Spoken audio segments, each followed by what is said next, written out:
नमस्ते दोस्तों, फिर एक बार this is Mahesh Chaloti from Protector Fire and Safety Management Institute.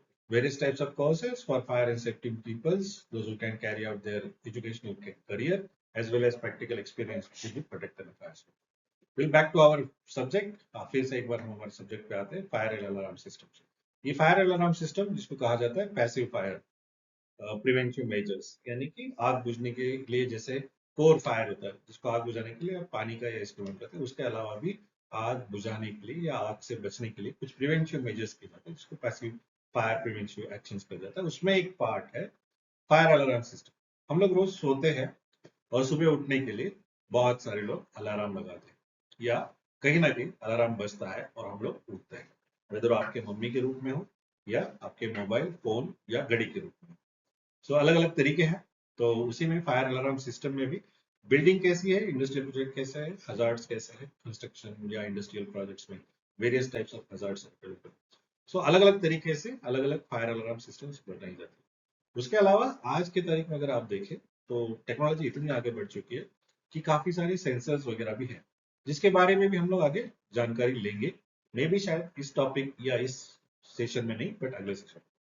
So fire alarm, fire जो हम लोग सब जानते हैं ट्रायंगुलर, देन अलार्म जैसे अब एग्जांपल दिया उठने के लिए, उठाने के लिए या हमको अवेयर करने के लिए कुछ गलत हुआ है इसी के लिए fire alarm alarm system.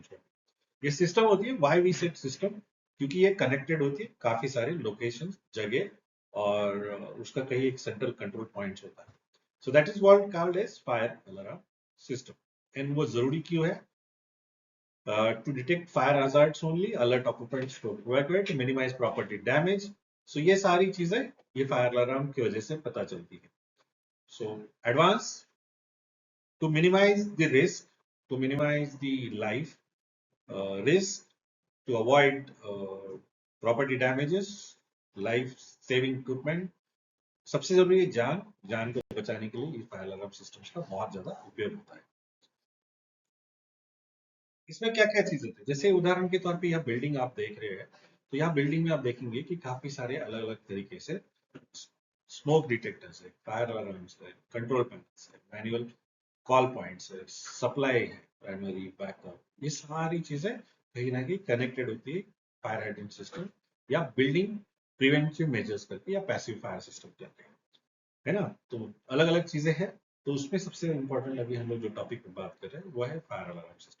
Fire alarm system के लिए बहुत सारे अलग अलग जगह पे पॉइंट्स दिए जाते हैं क्योंकि बिल्डिंग का एरिया बड़ा हो. अगर ये सामने एग्जांपल उदाहरण के तौर पे ले तो उसको कवर करने के लिए आपको काफी सारी जगह पे फायर सेंसर्स या फायर अलार्म के जो हुटर्स होते हैं या डिटेक्टर्स होते हैं वो सारे लगाने पड़ते हैं.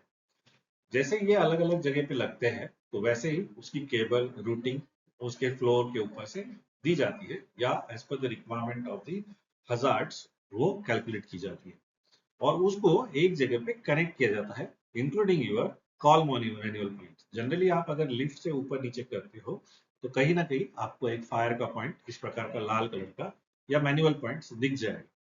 इन इमरजेंसी आप इस मैनुअल कॉल पॉइंट से डायरेक्टली जो मेन टीम है या जहां पे मेल पैनल है वहां पे आप अलार्म बजा सकते हो. उसके अलावा हर एक फ्लोर पे हुटर भी होता है.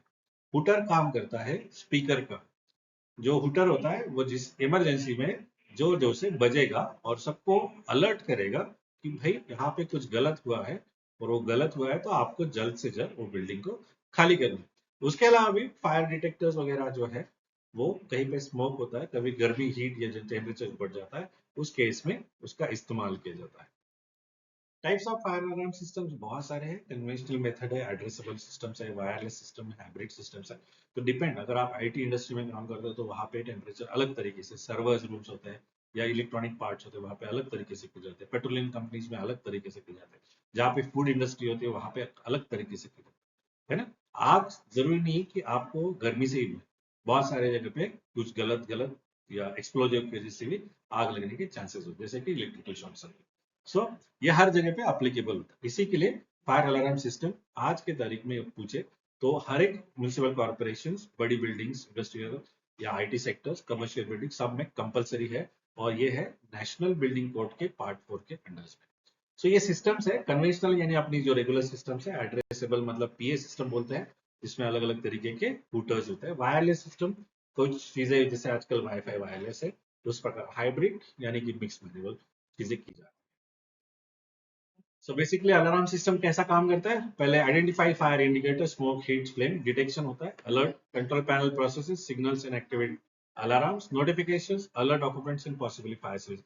ये होता है कि बहुत बार क्या होता है कि अगर किसी प्रकार की इमरजेंसी हो तो इमीडिएट SOS जिसको बटन कहा जाता है, हम लोग बहुत बार सुने होंगे कि SOS बटन होता है। उससे क्या होता है, इमरजेंसी अलर्ट आप डायरेक्टली अलग अलग डिपार्टमेंट्स में भेज सकते हैं। Control activate sprinklers and other safety systems, अगर अलार्म सिस्टम वर्क कर रहा है आपका तो वो अलग अलग तरीके से कंट्रोल, ये सारी चीजें कंप्लायंस एंड स्टैंडर्ड के अगेंस्ट में होती है। IS 2189 that is bureau of Indian standard, NFPA national fire and prevention action team, European standard है, BS यानी ब्रिटिश स्टैंडर्ड्स। तो ये अलग अलग स्टैंडर्ड्स है, ये इसके तहत में इसको कंप्लाई किया जाता है। इसके है बेसिकली जो पहले शुरुआत में बताया important, saves life, protect assets, reduce insurance premiums and insure legal compliance. So ये बहुत इंपॉर्टेंट है कि आपको लीगल कंप्लायंस होने के लिए, अगर आपका लीगल कंप्लायंस ना हो तो आपको इंश्योरेंस ना मिले। अगर आपका इंश्योरेंस चाहिए तो आपके जो लोग हैं वो बचने के लिए आपने क्या सुविधा की है उसके बारे में पूछा जाए। सो ये बहुत जरूरी है, रियल लाइफ एप्लीकेशन। सो आज के तारीख में आपको मोबाइल पे भी ये सारी एप्लीकेशन मिल जाएगी, और ये कंपलसरी जैसे मैंने बताया रेसिडेंशियल बिल्डिंग हो, कमर्शियल इंडस्ट्रियल या हॉस्पिटल्स, बहुत सारे। एक एग्जांपल, सबसे बड़ा एग्जांपल है अपने भारत देश का, जो दिल्ली की बड़ी थिएटर है जिसमें आग लगी थी और काफी लोग उसमें हताहत हुए थे, काफी लोगों की जान गई थी। वो सबसे बड़ा एक केस लॉ है भारत में, जिसके तहत में बहुत सारे fire protection systems in place आ गए। Multinational companies always prefer to have fire system in place, and they have to pay heavy insurance prices for their businesses. So वो companies कभी भी इन चीजों में कॉम्प्रोमाइज नहीं करती। Always they have to maintain, repair conditions में होती नहीं, मेंटेन ही करना पड़ता है to avoid systems of incident.